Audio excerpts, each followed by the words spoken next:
Hey everybody, and welcome back to the Blu Ray Hunter. I'm the Blu Ray Hunter, Jonathan Moody, and I've got an interesting fucking show for you guys. Should have done some work before I got here to match this all up, but yeah. So what's the number? All right.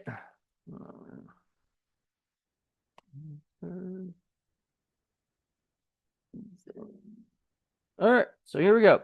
So we're gonna do my top five movies that I watched this month. I only watched five. Interestingly enough, I was almost gonna have six, but I didn't finish it yesterday. So it's gonna count for tomorrow for next month because I'm gonna finish it today, which is October 1st. So yeah, we are in October, everybody. I am super excited. This is my favorite month of the year. And so you probably see a lot more spooky titles on that, a lot more horror films being watched on there. You can see a little dog go by right now. I have dogs all over this place at the moment. But anyway, we're gonna start off. Come here, Geronimo. Come here. Come here. Oh, all right. All right, you can go. You can go. You're fine. He's so confused now. He's like, I want cuddles and hugs. All right, we're getting right to it. I wish we could, do you wanna show yourself? Hey, look up. Look up. Look up. Oh, look, there's another dog. Another dog. Got lots of animals here, and then we got my dog right there watching me. Sitting there, see watching me. So lots and lots of dogs. All right, let's get going. Here we go. So to start off with, we got for number five. This is number five. This is this is ranked number five of the movies I watched this month. Number five is The Adventures of Sherlock Holmes' Smarter Brother. Um, I think I did a review of this or so. And I thought it was okay. It wasn't, like I felt like it tried to be Young Frankenstein, but I think what made Young Frankenstein great is Mel Brooks's humor in it. And so I think Mel Brooks and Gene Wilder both have different sense of humors. And so in a way, like, there's stuff that in Young Frankenstein that you could tell was Mel Brooks, and you can tell there was some things in Young Frankenstein that was Gene Wilder. So when they kind of separate, you can kind of tell the difference. And that was definitely a different movie. I thought it was okay. I thought it should have been funnier. There were moments where I was like, "Oh my God, that was funny. That was a good joke."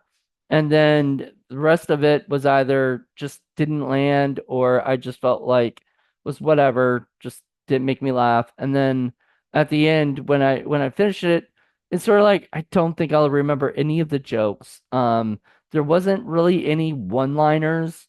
Like at least Frankenstein had that young Frankenstein had that bit was like Frankenstein, things like that, or roll in the hay. Like everybody knows those lines from that movie. There really wasn't any in that movie. It had gags and a couple lines maybe, but like nothing that really stood out. So number five, it was my least favorite of all the movies I watched. My second to least favorite was Firebirds. I had to review this with John Ward, and I didn't have to, but we wanted to. Uh, I had to pick John Ward because he's a very big Nick Cage fan, and B he talked about this movie a lot. So we watched. He hadn't seen it in forever, and I think he forgot things from it. So anyway, uh, it was okay. Like it's Top Gun, you know, but with like um, this was helicopters or something. Um, it was pretty much just another, um, uh, it was another Top Gun movie with Nick Cage being Nick Cage. I mean, that's the best part about the movie is Nick Cage being Nick Cage. When I watch this again, maybe if somebody who hadn't seen it wanted to watch it, I think I would not want to watch. I mean, I'm not going to give the Smarter Brother movie Up ever because it's a good movie to have in my collection because not many people have heard of it, probably. But Firebirds, some people have heard of it, and some people may want to watch it like they've never seen it before or something. I might give it another try, especially watching it with somebody. I wouldn't watch this alone. All right, now we're getting into like their good stuff. So we're going into that was number five and number four. This is number three, and this was a really good movie, really good. So for this to be number three, that must mean my other two are better, which is even better. Like whatever. So here you go. Number three is Gosford Park. So I watched this because of poor Maggie Smith had passed away, and I had been wanting to watch this, but I kept seeing it was like 2 hours and 18 minutes long, and I'm like, ugh, isn't that like a comedy? Like, shouldn't it be not that long? And it's got some comedy parts. It's more of a drama mystery thing. I watched this little interview with Robert Altman, who directed it, and he said he did not want to do a whodunit. He wanted it do a movie that was like already done it, sort of thing. And so there wasn't you know, this wasn't a guessing game as to who did it. You find out at the end. And I got a little confused, I think. Um, but aside from that, it was a pretty decent movie. I liked it. I was gonna do a review of it and I ended up getting sick. If you can tell, I still am sounding nasally and stuff. So I ended up getting sick and ended up not doing the review or like forgetting about it because I was dealing with my sickness stuff. This is great because it comes with this is from like Arrow Academy. It comes with a junk load of special features and stuff, including doesn't have audio commentary by Robert Altman and production designer Stephen Altman and producer David Levy as well as or Levy, as well as audio commentary by writer producer Julian Fellows, who's the guy who created it, co-created this, and did the and also did Downton Abbey. And this was supposed to be Downton Abbey was supposed to be like sort of a sequel-ish kind of thing to this, and then they just made it their own thing for that. Hold on one second. All right. So after Gosford Park, you'll be wondering like what could be next. Well, it's a Criterion film, and Criterions are sometimes the creme de la creme. And this one I had not even heard of. My friend Rick, so he'll know what it is if he's watching this. My friend Rick, from Down to Movies, sadly his he's not doing his channel anymore. He was messaging me one day and was like, "Hey, I'm at a store and I saw this movie for a certain price. Forgot what it was. It was cheap. And it's a Criterion. Do you want me to pick it up for you? Because I pick up all Criterions if I can." And I said, "Sure." I sent him money and I got this medium cool. And I hadn't watched it, and this had been years, like before I moved to California, years, and stuff. So before 2020. So I've had this movie for like 6 years, something like that, 5 years maybe, something like that. I think it might have been 2019. I even have like a video on this channel where I unbox this movie and talk about Rick giving this to me, or not giving, selling it to me. So, but he just sold it to me. I think it was like the price of the movie plus shipping, and I was like, that was a pretty damn good. I think it was like $15 or something. And you're never gonna find movies for that cheap at Criterion until like the sales are like $20. So getting $5 cheaper is always better. But I was really excited. I couldn't wait to have it. Even though I didn't know anything about it. But I was like, it was cool because it was starring Robert Forster, who I love, and Haskell Wexler wrote and directed the film, and Wexler is a cinematographer. So a lot of the movie is about cinematography and stuff, newsreel stuff. I really, really, really, really, really love this movie. This movie was really good. It was almost 2 hours, uh, but it kind of went by like that. There was a lot going on. It's one of those movies like probably like Gosper Park where I've got to watch it more than once to like absorb everything inside the movie. But aside from that, this is a really, really good movie. And if you haven't got a chance to check it out, it's called Medium Cool. It's basically about crazy situations that happened during the 1968 Democratic Convention in Chicago, and all of this crazy shit's going on. But what I liked about it the best, and I'm gonna probably this is going to go on Criterion Watch, so we're gonna have a more of a discussion on it. But what I really liked about the movie was the talks of a lot of there was a lot of discussion of uh what's that thing? Like race. There's a lot of discussion on race. And the idea that like, these white cameramen guys uh don't really get the real story of the people in the bad neighborhoods and stuff.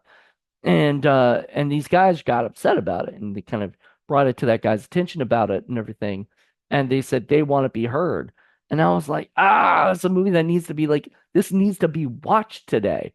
Like people need to see this because even back, I mean, this has been a big thing since long time, since slavery and other things. But like this has been a big discussion. Um so I really had a great time with it. I felt like it was a great movie, and it's my number two movie. It was very close to being number one, and you'll see what my number one is in a second, and you won't be surprised.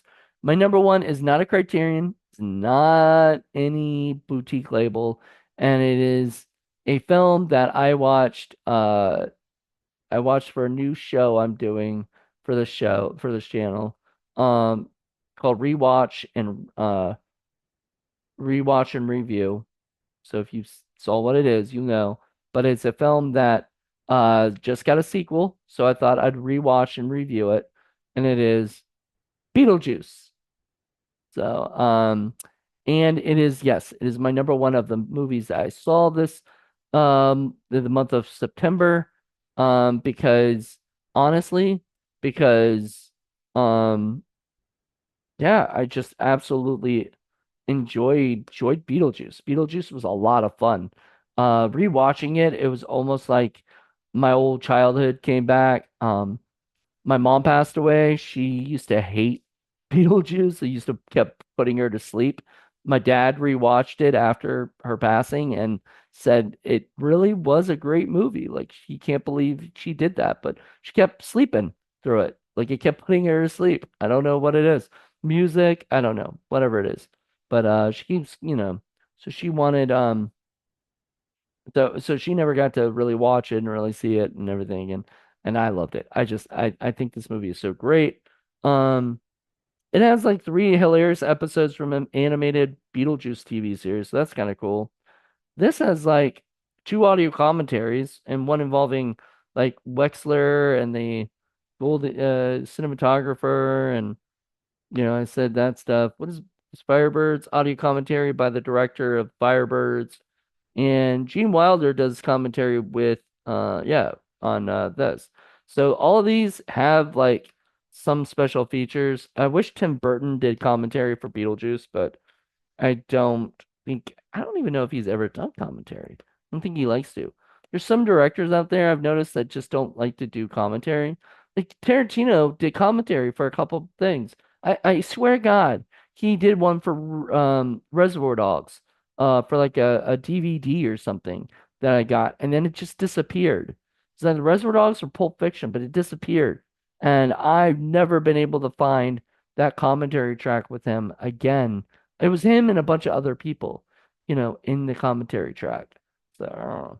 Anyway, this is great. This is a great haul. Oh, there you go.